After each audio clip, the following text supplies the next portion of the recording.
کلم د یو عبادت توفیق درته نه میلاویږي نو په ځان ویرېږه کیدای شي الله دې ورته نه پرېږدي چې کلم تا ته د مونځ او دس د علم د زده کولو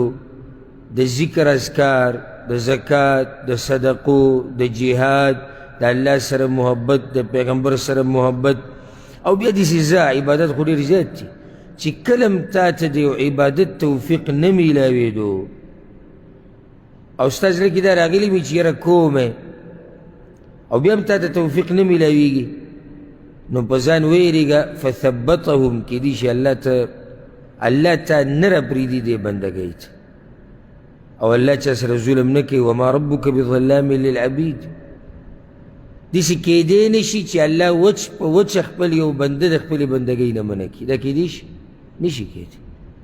او ما دې نږدې ورځو کې تاسو ته پته نشي کوم درس کې موږ لګیو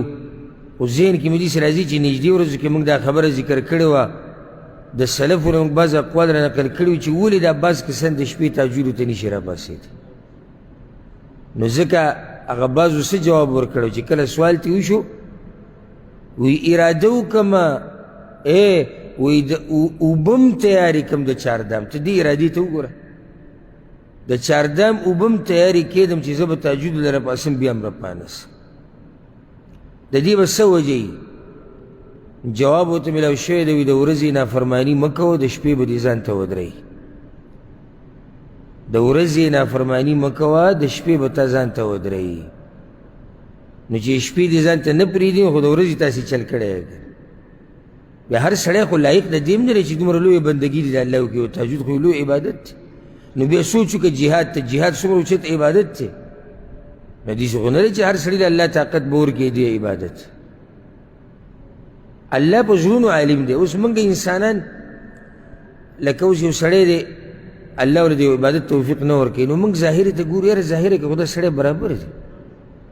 او د ده خو ګیره ده او دی خو ګوره دومره ښایسته سړی ده او دی خو دا وایي او دی دغه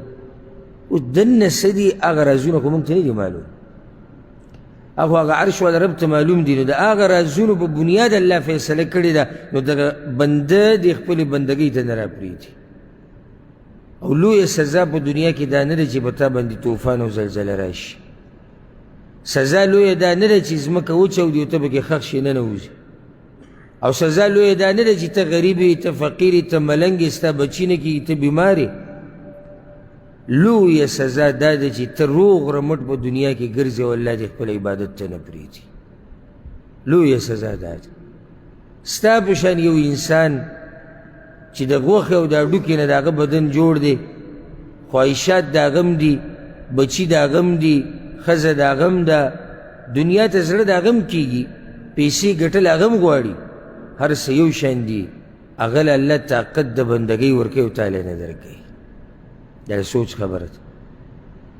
او اکثر د دنیا پرس چې کله یو بل را تیزی په یو کار باندې نو ورته وایي چې هغه پلانې کولی شي نو ته یې ولې نشي کولی سوچ وکوئ وایي که نه وایي چې کله دی وایي چې زه دا کار نشم کولی نو پلانې چې کولی شي ته هغه کیسه پرخ دی نو دیم سوچ کې پرېږدي چې یاره دا خبره هم ده نو مسافر زم یو مسافر دیم دی مزدوري زموږ یو شان ده نو دی ولې زیاتې ګټي زه کمې ګټم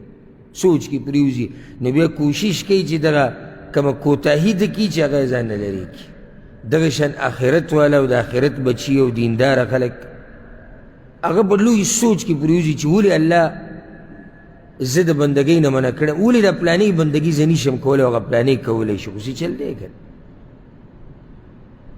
نو داسې هم نه ده چې الله هر سړی را پرېږدي دا عبادت د الله کول دا یو اوچت نعمت دی الله هر چا ته نه نصیب کوي ګوره داسې خلک هم په دې سعودي عرب کې شته چې هغه دلته لګیا دا سختې مزدوریانې کې کلونه تېر شوي نه یې له عمره کړی او نه یې حج کړی کلونه ما یو کس لیدلی و په خپله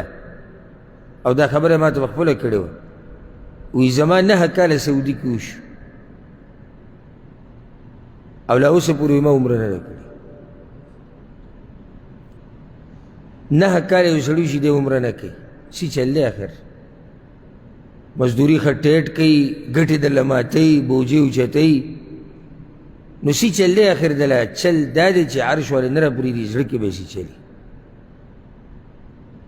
کله چې الله تعالی طاقت دی او عبادت درکړي که نه نو سم شکرونه د الله ادا کوه سم شکرونه د الله ادا کوه او په دې ښکلی مثال لګو دا کم ملګري چې دلته درسونه راځي روزانه دا ګورې محض د الله طرف نه یو توفیق دی تا کې څه کمال نشته دا د الله رحم دی په تا باندې یعنې ستا په شان بېشماره خلک په بازارونو کې ګرځي ستا په شان بېشماره خلک دا ټیم اوس فیسبوک او ټیک ټاک او یوټیوب ته پراته دي ستا په شان بېشماره خلک هغه اوس د ملګرو سره ګپ شپ لګوي چیس کي او کنځلي او غیبتونه او دا کوي ته دلته ناست د الله کتاب دې لاس کې نیولی دا د الله نعمت نه دی د ګناه نه بچي ورسره علم دې زده کو نو وخت دې په عبادت کې تیر کو نو د مجلس نه چې پاسېدي د الله طرف نه اعلان وشو وایي پاسې په داسې حال کې چې ستاسو بدیانې الله وایي ما په نیکیانو بدلې کړي دي دا څومره لوی نعمت خو دا زموږ څه کمال نه دی موږ وایو لا حول ولا قوة